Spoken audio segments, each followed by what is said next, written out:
bismillahir rahmanir rahim wa sallallahu ala nabiyil karim.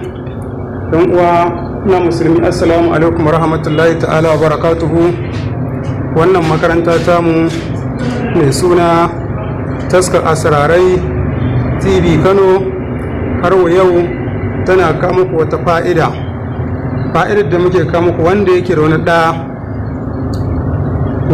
wani ɗa ya karkace a hanyar da ba daidai ba, yana shaye-shaye ko yana harkar zina neman mata ko kuma yana harkar sata da dai sauran abin da bai dace ba, ga wani sirri ko kuma yaro yana ƙiriniya ana yi masa magana baya jin magana, to ga wani sirri da za mu kawo muku wanda yake so ɗansa ya shiryu daga abin da yake yi na rashin ji, sai ya nemi sabon ƙoƙo na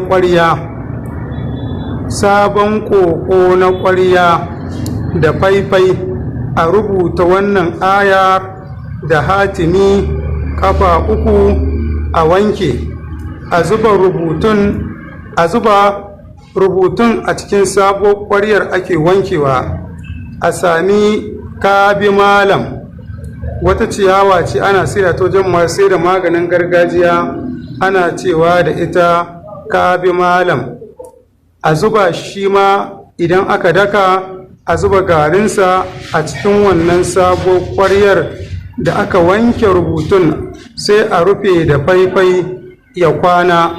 Idan rubutun ya kwana gari ya waye, shi wanda ake so Allah ya shirye shi sai a bashi ya sha rubutun nan tsawon kwana 7, kwana 3 ne zuwa 7.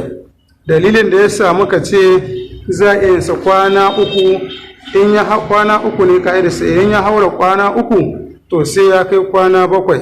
insha Allahu za a samu shiriya bi jahi rasulillahi. Sirrin kuma ayar da ake rubutawa kafin a zana hatimin, ana rubuta laisa laha min dunillahi kashifa, laisa laha min dunillahi kashifa.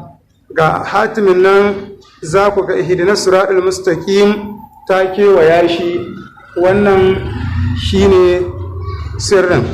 Dan kuma neman ƙarin bayani sai mutum ya duba YouTube channel ɗinmu, muna da nambobi nawa da za a same mu a abin nan ɗinmu, mun rubuta shi a logo ɗinmu, ko kuma mutum ya kira 090 63 76 63 47.